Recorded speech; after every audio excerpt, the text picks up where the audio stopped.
평소에도 그랬지만 오늘은 조금 더 불편한 말씀을 드리겠습니다.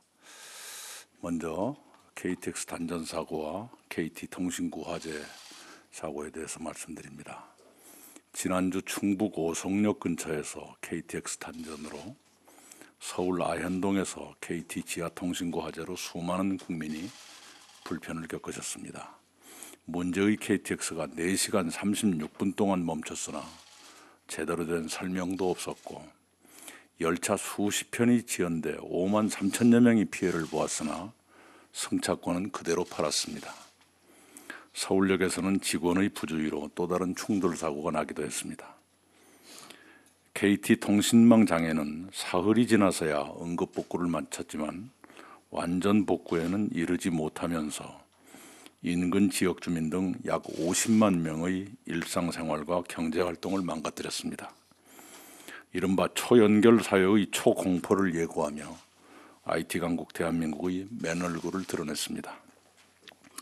이들 사고는 우리가 성취한 기술이 얼마나 불균형하게 성장했는가를 적나라하게 증명했습니다. 기술의 예형은 발전시켰으나 운영의 내면은 갖추지 못한 우리의 실상을 노출한 것입니다.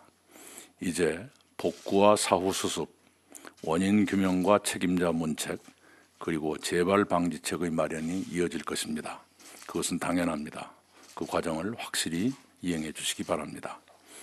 그러나 문제는 그것으로 끝나지 않습니다.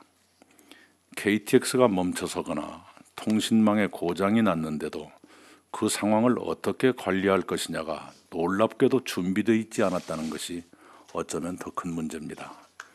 KT 등 통신회사와 과학기술정보통신부, KTX와 SRT를 포함한 고속철도회사와 국토교통부 그리고 안전을 총괄하는 행정안전부 등은 철도, 통신, 전력, 가스 등 사회 기반 시설에서 앞으로도 발생할 각종 비상 상황의 관리 매뉴얼을 재정리하고 그동안의 인력 배치와 시설 장비 운용에 문제는 없었는지를 점검해 보완하시기 바랍니다.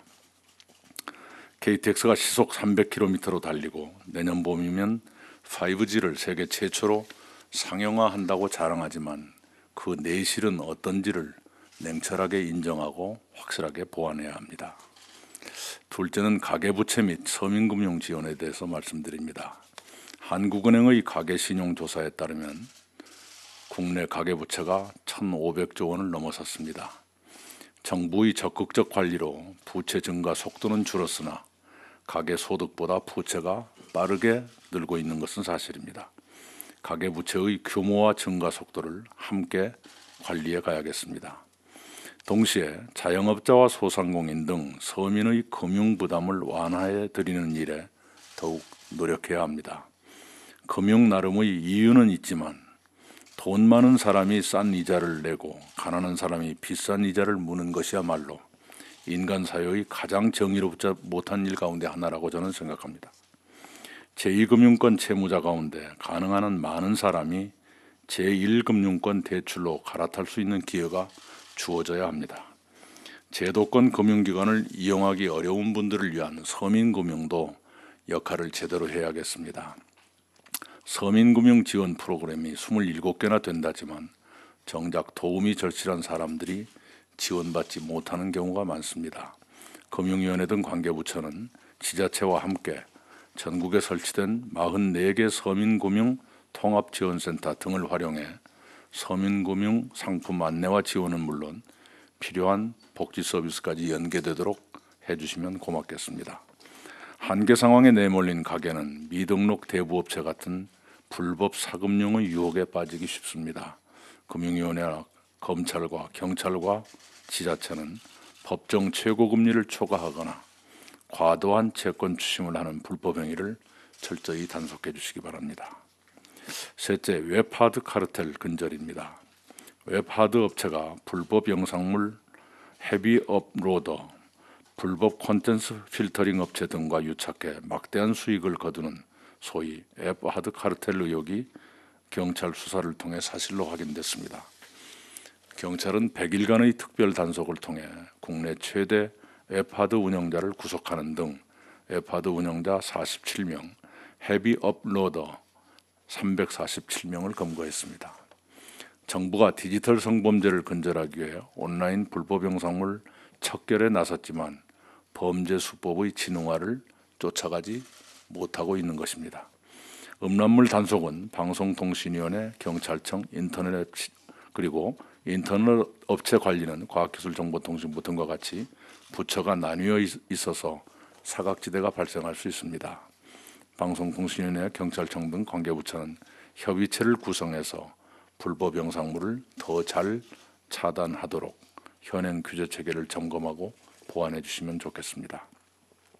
법무부와 여성가족부는 불법 행위 수익을 끝까지 추적해 전액 환수하고 제재를 강화하도록 관련 법령을 신속히 정비해 주시기 바랍니다.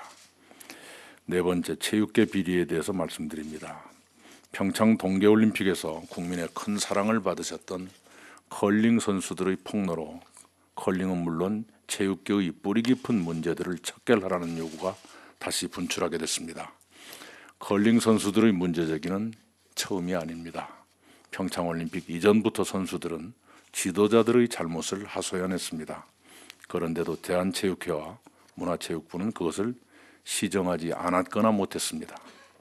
컬링뿐만이 아닙니다. 체육계 내부의 오랜 문제를 고치지 않고는 한국 체육의 지속적 발전을 기대할 수는 없다고 저는 감히 진단합니다. 몇 사람의 지도자나 특정 인맥이 선수 양성과 선발 등을 좌지우지하는 체육계의 적폐는 반드시 근절해야 합니다. 문화체육부와 대한체육회는 이번이 마지막 기회라는 비상한 각오로 체육계를 쇄신해 주시기 바랍니다. 이상입니다.